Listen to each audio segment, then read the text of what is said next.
नमस्कार साथियों, एक बार फिर से Jeakson of study point YouTube channel पर आपका बहुत बहुत स्वागत है। आज हम बात करेंगे लोक कल्याणकारी राज्य का सिद्धांत, यानी वो सिद्धांत जिसमें जनता के भलाई के बारे में बताया जाता है, जनता के भलाई के लिए कार्य करता है। इस राज्य का विकास सिर्फ जनता के भलाई के लिए हुआ है। आज हम बात करेंगे लोक कल्याणकारी राज्य का सिद्धांत। लोक कल्याणकारी राज्य का सिद्धांत होता क्या है, इसका अर्थ क्या होता है, परिभाषा क्या है या इसका तात्पर्य क्या है, इसके बारे में हम आज पढ़ेंगे। तो लोक कल्याणकारी राज्य का अर्थ क्या होता है या इसका तात्पर्य या इसकी परिभाषा आपसे पूछा जा सकता है कि लोक कल्याणकारी राज्य की परिभाषा क्या होती है या इसका तात्पर्य क्या होता है या इसका अर्थ को समझाइए। आपसे किसी भी प्रकार से प्रश्न को पूछ सकता है। तो लोक कल्याणकारी राज्य का नाम से स्पष्ट होता है, लोक मतलब जनता, यानी लोक मतलब जनता। कल्याणकारी का अर्थ होता है कि भलाई, जनता की भलाई, यानी नाम से स्पष्ट होता है कि ऐसा सिद्धांत जिसमें जनता की भलाई के बारे में बताया गया हो, वो क्या होता है, लोक कल्याणकारी राज्य होता है। जनता की अच्छाई यानी जनता का विकास करना लोक कल्याणकारी सिद्धांत है। यानी राजनीतिक, आर्थिक और सामाजिक दृष्टि से, राजनीतिक, आर्थिक और सामाजिक दृष्टि से प्राप्त होने वाले व्यक्ति को अवसर में जो असमानता है, उस असमानता को दूर करना और व्यक्ति के साधारण जो आवश्यकता होती है उसको, यानी उस आवश्यकता को पूरा करने का कार्य लोक कल्याणकारी राज्य का सिद्धांत है।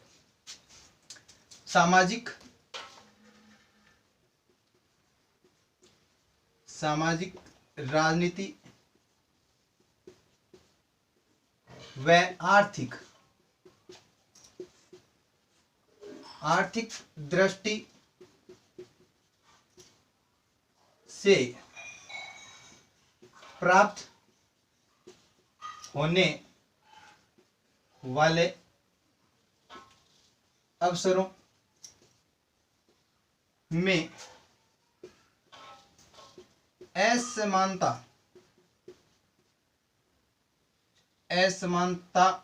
को दूर करना और मानव की साधारण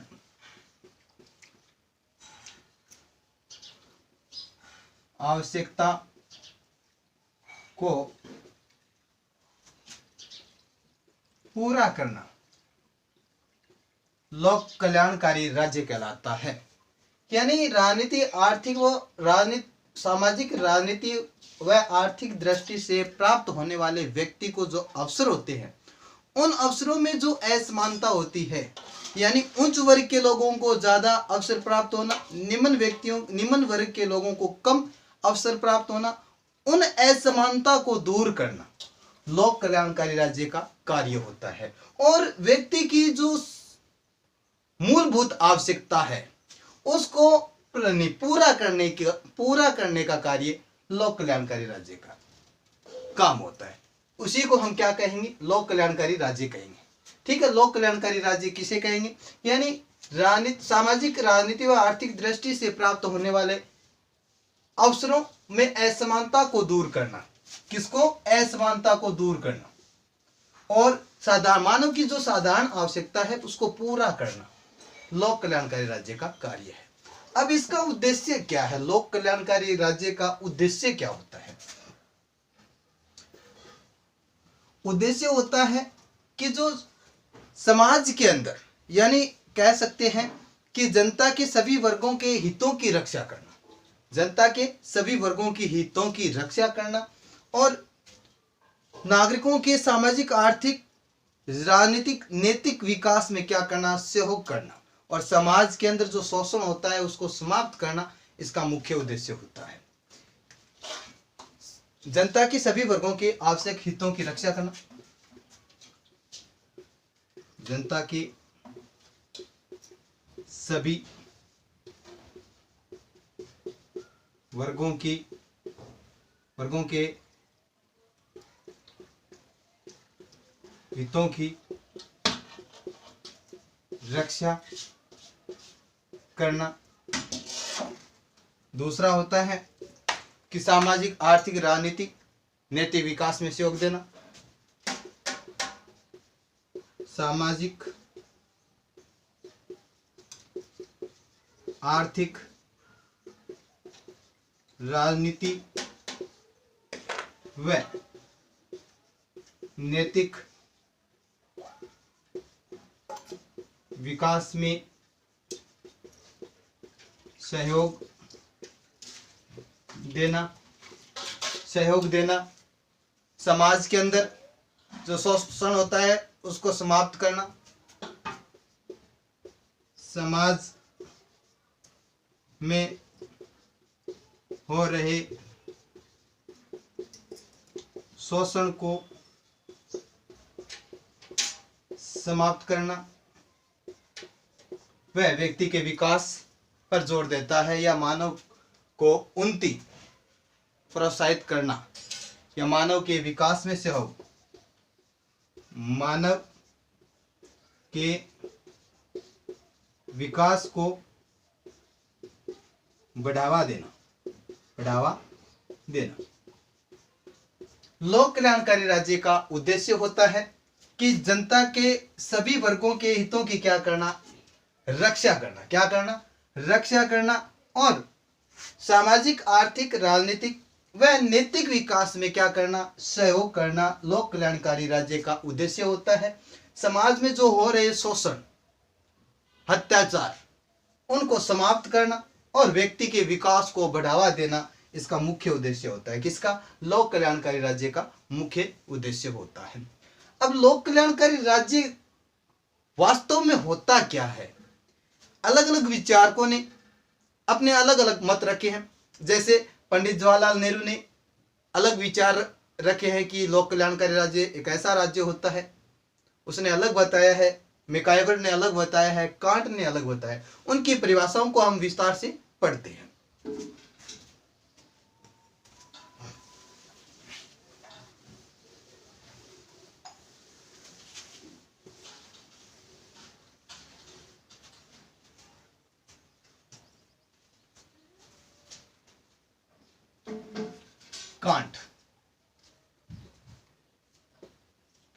कांट क्या कहता है कि लोक कल्याणकारी राज्य क्या होता है?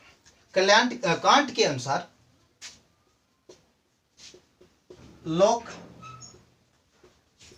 कल्याणकारी राज्य एक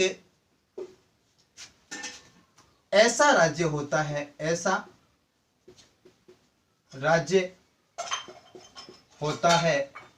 जो अपने यानी राज्य के जो नागरिक अपने नागरिकों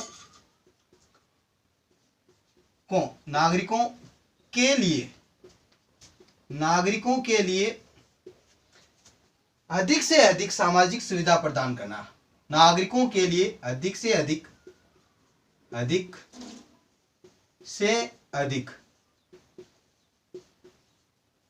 सामाजिक सुविधाएं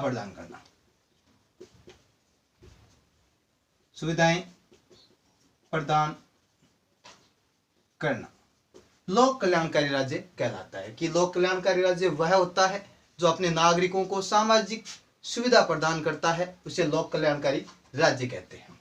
अब मैकाइवर क्या कहता है? मैकाइवर की परिभाषा है,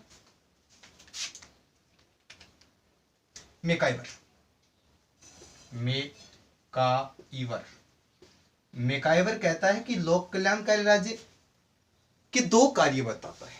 मैकाइवर ने कहा है कि लोक कल्याणकारी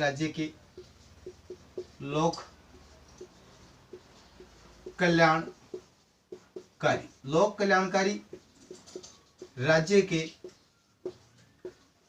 सकारात्मक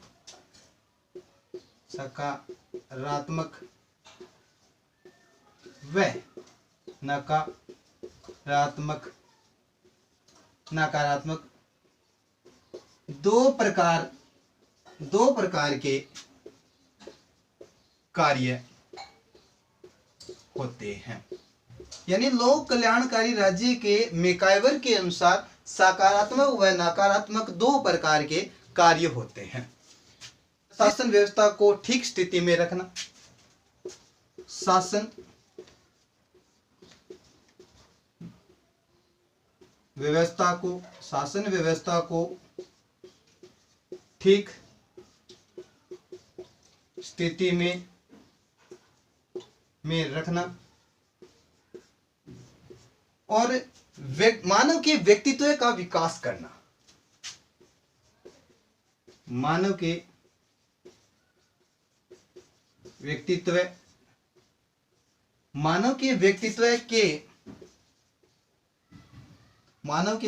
का विकास करना क्या कहलाता है? मैकाइवर ने लोक कल्याणकारी राज्य की परिभाषा दी है कि एक ऐसा राज्य होता है जिसके दो प्रकार के कार्य होते हैं। एक होता है सकारात्मक, दूसरा होता है नकारात्मक।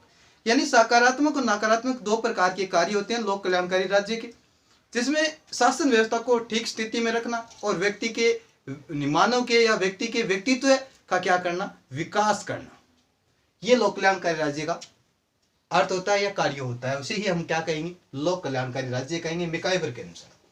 अब पंडित जवाहरलाल नेहरू ने क्या कहा है? पंडित जवाहरलाल नेहरू ने कहा है कि सबके लिए समान अवसर प्रदान करना, अमीरों और गरीबों के अंदर जो अंतर होता है उसको खत्म करना, समाप्त करना और व्यक्ति के विकास को ऊंचा उठाना या जीवन स्तर को ऊंचा उठाना, ये पंडित जवाहरलाल नेहरू की परिभाषा थी।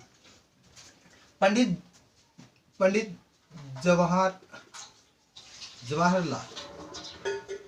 जवाहरलाल नेहरू ने क्या कहा है कि लोक कल्याणकारी राज्य क्या होता है? पंडित जवाहरलाल नेहरू ने कहा है कि जो शासन व्यवस्था होती है उसमें सभी के लिए समान अवसर प्रदान करना, यानी राज्य के अंदर जो नागरिक होते हैं उनके लिए सबके लिए समान अवसर प्रदान करना, सबके लिए समान अवसर प्रदान करना। अमीरों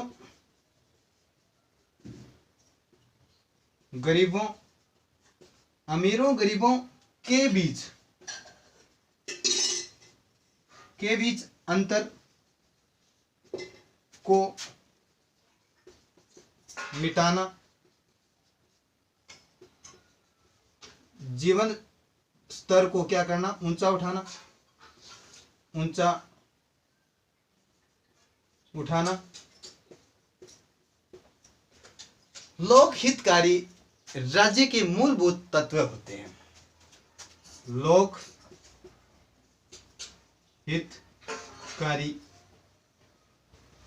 राज्य के मूलभूत तत्व होते हैं, मूलभूत तत्व होते हैं।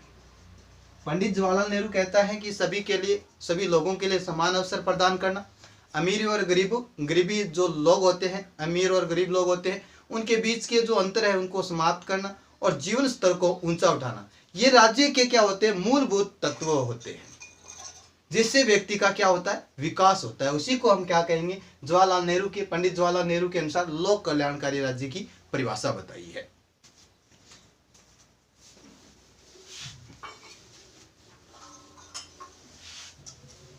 अब डॉक्टर इब्राहिम क्या कहता है? डॉक्टर इब्राहिम और गार्डनर, पहले हम डॉक्टर इब्राहिम की परिभाषा देख लेते हैं। डॉक्टर इब्राहिम ने कहा है कि लोक कल्याणकारी जो राज्य होता है वो एक ऐसा राज्य होता है जिसमें अपनी आर्थिक व्यवस्था का संचालन करे, आर्थिक व्यवस्था का क्या करे? संचालन करे और अधिक से अधिक आय के साधन जुटाए। वो क्या होता है? लोक कल्याणकारी राज्य होता है, ताकि लोग अपना विकास कर पाए। डॉक्टर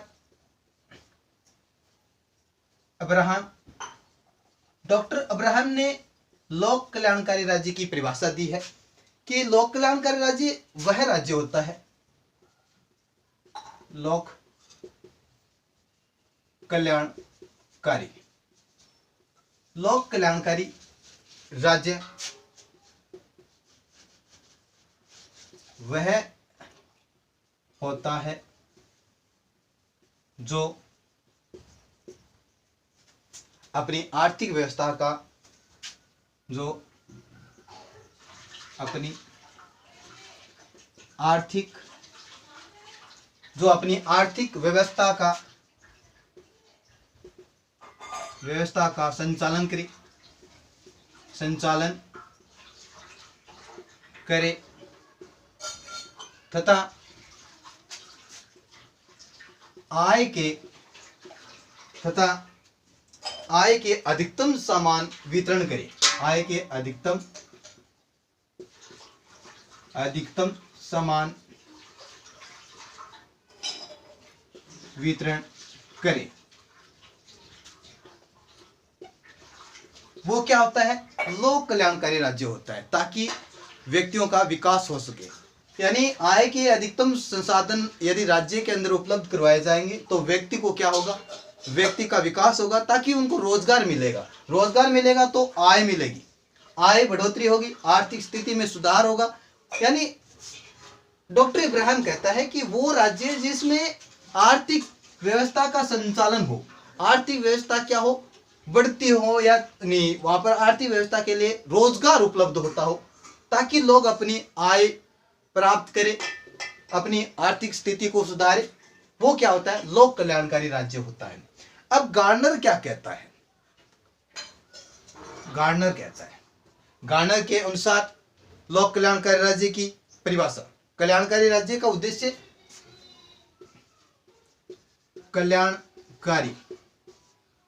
कल्याणकारी राज्य का उद्देश्य,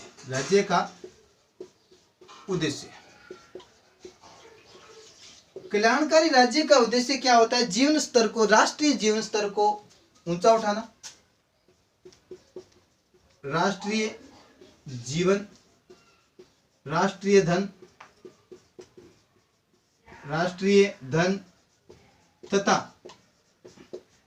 धन तथा नैतिक स्तर का विकास करना, तथा नैतिक स्तर का क्या करना? स्तर का विकास करना क्या कहलाता है? गार्नर के अनुसार लोक कल्याणकारी राज्य कहलाता है। गार्नर कहता है कि व्यक्ति का राष्ट्रीय जीवन में क्या हो? सुधार हो, और राष्ट्रीय धन उनको उपलब्ध हो, और अच्छी आदर्श स्थिति पैदा हो, ताकि वो अपना क्या कर सके? विकास कर सके। उसे लोक कल्याणकारी राज्य कहेंगे। धन्यवाद। अगली क्लास में हम मिलते हैं।